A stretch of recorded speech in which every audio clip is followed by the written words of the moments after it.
Hey guys, what's up? This is Jonathan Orbuda. You're watching I Love Tanchung TV, a channel that highlights and celebrates the beauty of life. If you are new to this channel, consider subscribing. Just click the subscribe button at yung bell notification na katabi nito para ma-notified kayo moving forward sa mga upcoming uploads ko. And if you're using your social media like Twitter, Facebook, and Instagram, please do follow me. It's at I Love Tanchung. And visit my blog. It's www.ilovetanchung.com.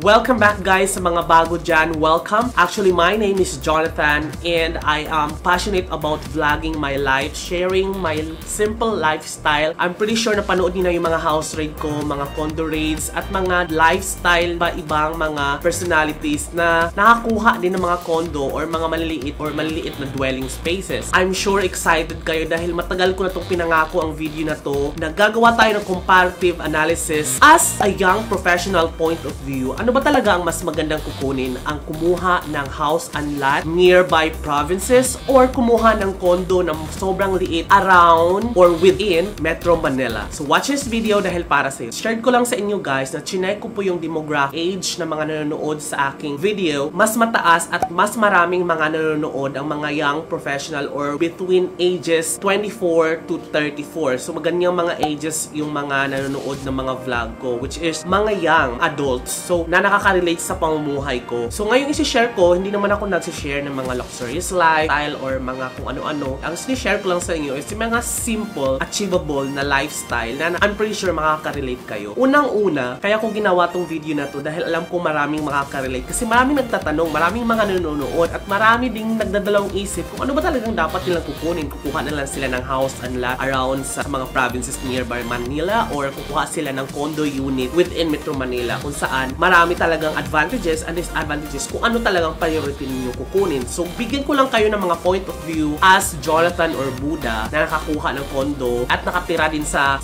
province ng Bohol or meron din kaming bahay sa Binangonan, Rizal. Share ko lang sa inyo yung point of view ko at mga na-experience ko. Ano ba talagang dapat mong kunin? Unang-una, total cost price. Kapag kukuha ka ng house and lot sa provinces, sobrang mura talaga niya. As in, makakakuha ka ng 4,000 a month na monthly amortization sa Pag-ibig. Up and down na yan at sa mga house and lot na nasa located sa Cavite, Bulacan, Rizal, San Mateo, Rizal. Yung mga malalayo, makakuha ka talaga and makapili ka pa ng mga gandang location talaga. Wherein, kung kukuha ka naman dito sa Manila, talagang sobrang mahal talaga. Imagine yung unit ko ngayon na 13.5 square meters. Dati nung tinayo pa ito, amounting ng 600,000. Yung inano pa lang yung lupa. Tapos naging 900,000. May mga employees ako na nakakausap ng company ng 8990 or Urban Deca. Nakuha pa nila to ng 900,000 dahil nga lupa pa lang kinuha na nila. May nakakuha ng 600,000. Nung nakuha ko to, 1.3M na lang. Imagine mo, 13.5 square meters. Itong kasing liit na to, 1.3M na. Nung nakikita ko na yung building na pinatayo na, nung ready for occupancy na as of yet, ang price na nito ay 1.8. Is wherein yung 1.8 sobrang laki ng up and down house and lot na makukuha mo sa province. Despite of the total cost price, i-consider mo rin ang number 2 na location to workplaces. Unang-una, pag nasa province ka, sobrang layo talaga. Imagine mo, ang commute time mo, ang pahinga mo, at ang pamasahe mo, at ang stress pa. Meron kaming bahay sa Binangonan, Rizal, yung sa nanay ko talaga, na dati, nung mamasukan pa lang ako, na ang call center na pinapasukan ko ay nasa Magallanes, nasa Makati pa. Imagine mo, uuwi ako ng umaga papuntang Binangonan, Rizal. Unang-una, pamasahe ko noon 55 pesos from Shaw to Binangonan. Ang commute time ko noon is 1.5 hours. So sa sobrang pagod ko, hindi ko na namalaya na lumagpas na ako, umabot na ako ng Antipolo dahil nakatulog ako sa FX. Imagine ganun kahirap yung nagsisimula pa lang ako talaga na uwian ako araw-araw, papasok at pauwi dahil nga wala pa ako nakuhang pinagre-rentahan dati dahil nga dependent pa lang ako ko sa nanay ko. In comparison nung nagrenta na ako or nakakuha na ako ng unit, yung commute time ko ay hanggang 30 minutes na lang kapag nakahabal-habal ako or nagmumotor or kaya nagangkas ako, at sobrang bilis na lang ang biyahe. Basa pa yung buhok ko, makakarating na ako sa office. At talagang instead na yung pahinga mo, humahaba talaga yung pahinga mo, at pagdating sa trabaho, productive ka at fresh ka, yung utak mo hindi stress. Kasi nga instead na ma-stress ka sa trabaho mo, dagdag pa yung stress sa commute mo. So yun yung advantage kapag meron ka bahay or meron kang unit na nasa urban zone. Number 3 nating isipin ay yung return of investment. Nagtaka kayo, ano return of investment, Tansyong? Paano magiging return of investment as a young professional ang isang property? Wala naman akong balak ipa-Airbnb, ipa-lease, or parentahan ko ng specific span of time. So ano bang return of investment ang sinasabi ko? Hindi ito monetary or income na may balik sa'yo, kundi yung value ng isang property na napakinabangan mo in line sa amount na nilabas mo. Na ibig kong sabihin ay yung depreciation value, yung depreciating amount every month ba, ay napakinabangan mo ba siya? Unang-una, halimbawa, bumili ako nitong cellphone. Halimbawa, ito, cellphone to. Kuha ko ng cellphone na worth 24,000. Payable siya ng 1 year. So, 1 year divided by 24, 12 months. So, ang iyong monthly nito ay 2,000. Ngayon, yung cellphone na to, hindi mo ginamit. Naka-display lang siya. Sa loob ng isang buwan, meron kang appreciating value na 2,000. Naglabas ka ng pera, pero dinisplay mo lang siya na worth 2,000 every month. Pero yung 2,000 na value na yun, hindi mo siya napakinabangan. So, na fully paid mo siya ng 24,000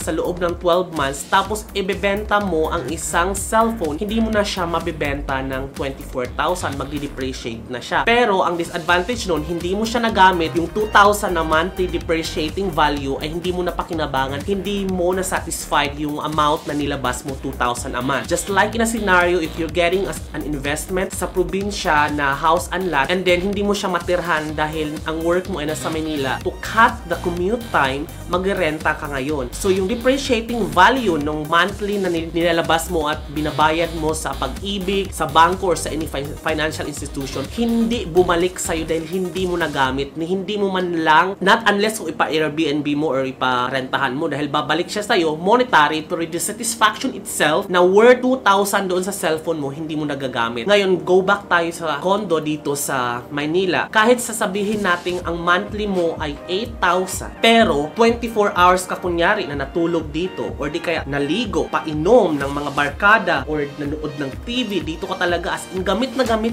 mo ang bahay mo within 1 month, kahit pa sasabihin mo na 8,000 yung monthly mo na nilalabas, pero ang satisfaction na you got from the amount that you paid to the bank, Pag-ibig, or any financial institution ay bumalik sa'yo, hindi monetary, pero yung satisfaction. That's how we calculate depreciating value. Ngayon, after 30 years, kung ibenta mo man to, hindi ko na to mabibenta ng 1.3M after ng 30 years kapag na fully paid ko to, pero ang advantage naman nito, every month na binabayad ko dito ay napakinabangan ko naman. That's how we calculate depreciating value. Number 4, ownership. Dahil meron tayong sinasabing 50 years unit ownership and or lifetime na ownership ng mga building, after nyan, meron tayong law na pag after 50 years, kung hindi na maganda ang building at hindi na ganun katibay, gugihibain siya. So dahil ang ownership mo, kapag condo ang kukunin mo, ay yung unit lang itself, pag nadurog yan, wala kang lupa. Unlike kung kukuha ka sa provinces na merong house and lot, may titulo ka sa bahay, may titulo ka sa lupa, anytime naguguho man yan, mapapatayuan mo. Number 5, lifestyle. Kahit sasabihin natin, 50 years bago man sirain ang condominium or yung building na nag-depreciate na ito, titingnan mo rin yung lifestyle within 30 years or within 50 years.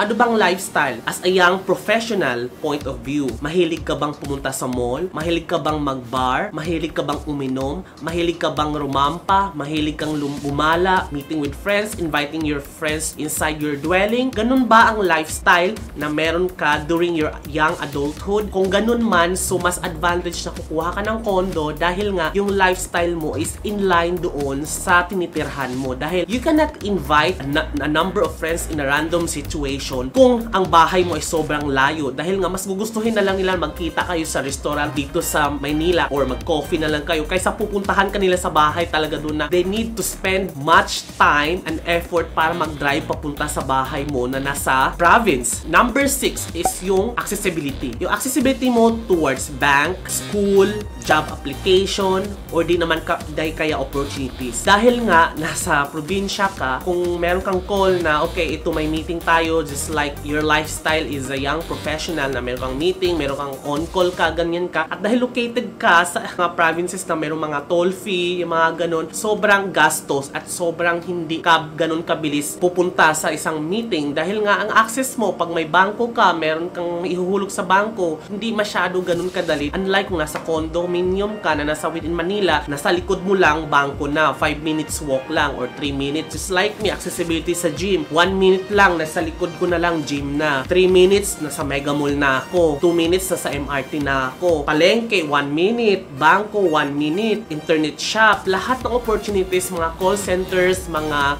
pwedeng pag-a-applyan within the vicinity ay sobrang dali. At yun yung advantage kapag nasa Manila ka at kuha ka ng condo. Number 7 is expenses. Advantage naman kapag nasa province ka na house and lot, dahil nga province siya, sobrang mura ang association dues or yung homeowners dues para sa maintenance ng mga basura or maintenance ng inyong homeowners association, sobrang mura lang. Plus yung property tax. Dahil nga province siya, pag pumunta ka sa munisipyo ng province kung saan located, pumunta ka doon para magbayad ka ng yearly property tax, sobrang mura lang siya. Unlike naman kung nasa condo ka na ang monthly dues mo ay you have to pay for the dues sa swimming pool, sa elevator, sa common areas, at sa maintenance pa. Diba, meron tayong mga mini-maintain at binabayaran. Sobrang mahal ng condo dues kung kumpara doon sa homeowners association dues na nasa province. Plus yung property tax, dahil located ka sa city, mas mahal ang property tax or mas mahal ang value or computation ng property tax kapag nasa city ka. Number 8, parking. Ito ang sobrang problema naman kapag young professional ka dahil kapag may kotse ka dito sa Manila, problema naman ang parking. Unlike kung meron kang bahay sa province, meron kang yard or front yard, doon na lang i-park yung sasakyan mo. Kasama na siya sa binayaran mo nung buong house and lot. Unlike dito sa condo, bibili ka pa ng unit mo at magkaroon ka ng titulo para sa unit mo, bibili ka pa ng unit at titulo para doon sa parking. Not unless kung magbabayad ka ng 5,000 a month para sa monthly parking fee mo. So, sobrang disadvantage yun yan. Pero as a young professional, kung meron kang kotse and your convenience is your priority, mas preferred mo na lang magrenta ng 5,000 a month kaysa naman mag-araw-araw kang magbabayad ng toll fee pa uwi, drive pa, effort pa. Number 9, pet and plants. Kapag meron kang bahay sa probinsya, sobrang dali na lang magtanim ka ng mga gulay, mga bulaklak sa front tsaka backyard mo, pwede dahil meron kang lupa. Kung mag-alaga ka ng aso, kahit 10 aso pa yung alagaan mo, pwede dahil nga meron kang sariling lupa at walang mangungunsime dahil nga yung kapitbahay mo may sarili din sila. Wala masyadong pinagbawal kapag house and lot. Pero kapag condo ka naman, meron namang condo na hindi pet friendly or hindi nila inaalaw na magkaroon ka ng pet na alaga inside the unit dahil nakakabula, as in bawal talaga. Luckily, yung condo ko ngayon,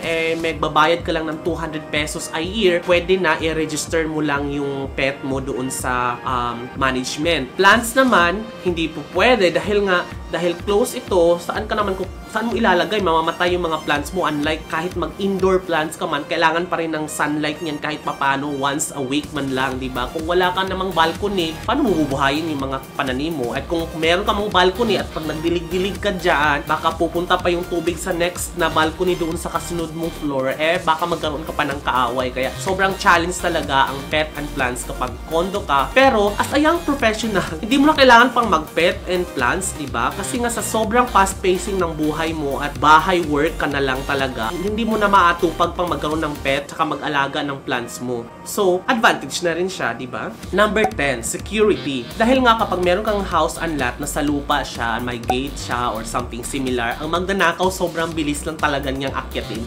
mga akyat bahay, sobrang bilis pasukin. Paano pag wala ka doon sa bahay mo dahil nasa work ka, like call center ka, panggabi kapag uwi mo, wala na yung TV mo, walang magbabantay dahil nga mas bilis nakawin dahil nga nasa lupa. Pag nalaglag, second floor, carry, hindi na babalian yung magnanakaw. Unlike kung tulad sa akin, pang ilang floor ako, bago makaakyat dito yung magnanakaw, talaga kailangan muna dumaan sa security guard. At pag may kumatok man sa'yo, pwede mong tawagan yung security guard para ipahuli kung ano man yung nanggugulo sa'yo. The security itself is quite rigid pagdating sa condo kaysa doon sa unit owner. That's it for today, guys. Thank you so much sa panonood. Yung comparative analysis ko naman as a young professional, kasi nga pwede namang pag mag-asawa ka, very preferred, very advantage talaga kapag meron kang house and lot sa probinsya, kapag married ka, kasi nga meron kang future na at least pwede kang mag-expand, diba, ng mga ilang anak, magkaroon ng kwarto, yung pwede kang pa-horizontal yung pagpa-expand ng bahay mo or vertical pa-expand mo, pwede kapag nasa probinsya ka. Pero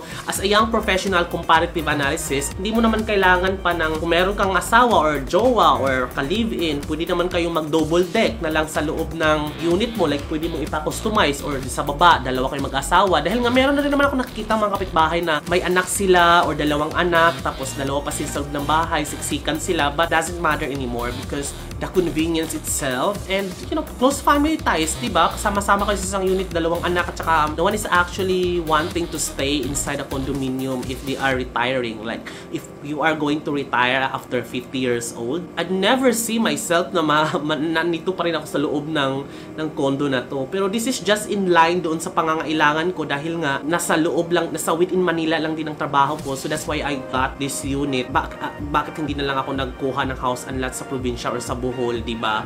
So, sabi ko nga, kung kahit nasa Bohol man lang, magpatayo man ako doon ng bahay, kung hindi ko man lang din matirha, masisira lang din yung depreciating value niya, hindi ko na pakinabangan. Sino makikinabang after kung pagtanda, ipapaayos ko rin naman. So kung gusto nyo, kung ang source of income nyo naman is within the Metro Manila, then invest a property within Metro Manila. Pero kung gusto nyo mag-retire after, then invest a property doon sa province na makakuha kayo ng mga fresh air. Maraming salamat sa pagsubaybay sa aking vlog. This has been Jonathan Urbuda saying keep smiling because life is worth celebrating for. Bye! See you in my next vlog.